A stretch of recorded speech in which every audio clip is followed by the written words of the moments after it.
של הדס ויואל שגר במצפה הילה. תעודת הזהות שלי היא 3970-29.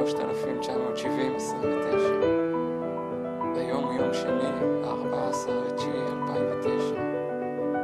כפי שאתם רואים, אני מחזיק בידי את העיתון פלסטין של היום, 14/9/2009, יוצא בעזה.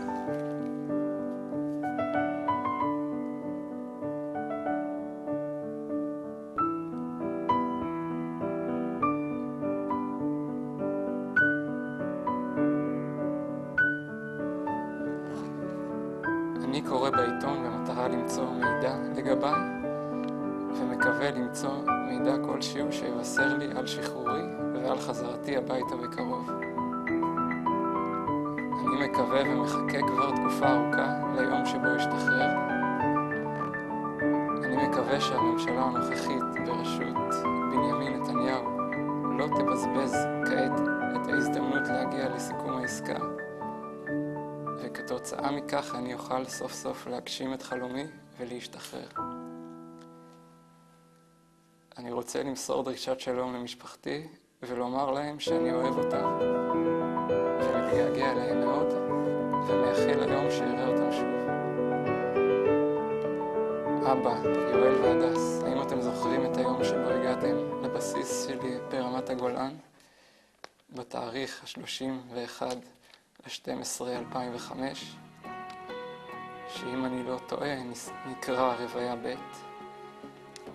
עשינו סיור מסביב לבסיס וצילמתם אותי על טנק המרכבה ועל אחד הטנקים הישנים בכניסה לבסיס. אחר כך נסענו למסעדה באחד הכפרים הדרוזים, ובדרך הצטלמנו בצידי הכביש על רקע החרמון המושלג.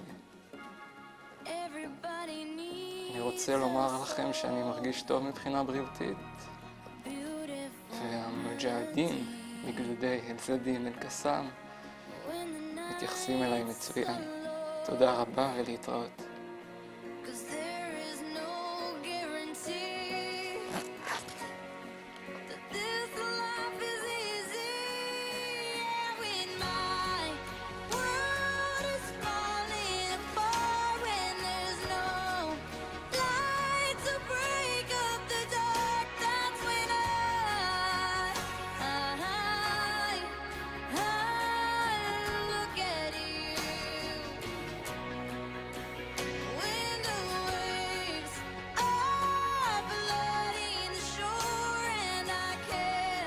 בלב האוקיינוס השקט, זכה לו דג קטן ועדין.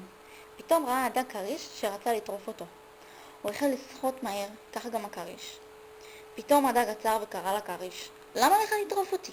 אפשר לשחק יחדיו. חשב הכריש, חשב וחשב ואמר, טוב, בסדר, בוא נשחק מחבואים. הכריש והדג שיחקו כל היום עד שקיעת השמש.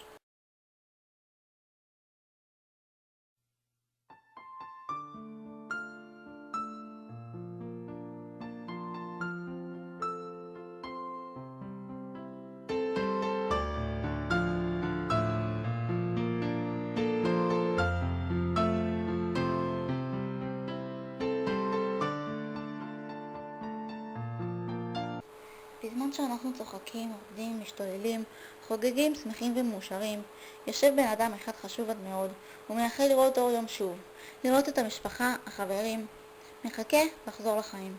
ללכת לים, לבריכה, לתת חיבוק גדול לאמא, לראות שוב את המשפחה, או סתם לשבת בדשא ולראות את היום שחולף. כי בזמן שאנחנו מנצלים כל שנייה מהחיים שלנו, הוא מפסיד כל שנייה מהחיים שלו.